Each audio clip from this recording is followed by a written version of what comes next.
সালাতে দোয়া কবুল হয়। সালাতে দোয়া কবুলের 3 জায়গা। একটা হচ্ছে তাকবীরে তাহরিমার পরে আমরা সানা পড়ি না, আমরা তো একটা পড়ি। আল্লাহর হাবিব সুন্নাহ এবং নফল নামাজে আরো পড়তেন সানা, ওই দোয়া কবুল হয়। 2 নম্বর জায়গা সালাতে সেজদায় পড়ে দোয়া করলে কবুল হয়। আকরাবু মা ইয়াকুনুল আবদু মির রাব্বিহি ওয়া হুয়া সাজিদ ফাকসিরু ফীহি দুআ।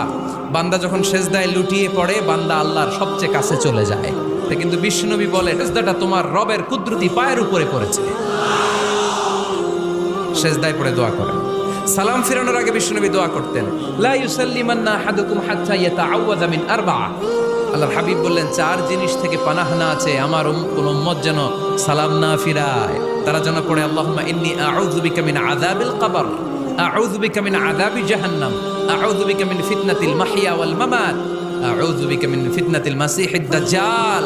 আল্লাহ কবরের আযাব থেকে বাঁচাও, আল্লাহ জাহান্নামের আগুন থেকে বাঁচাও, আল্লাহ জীবন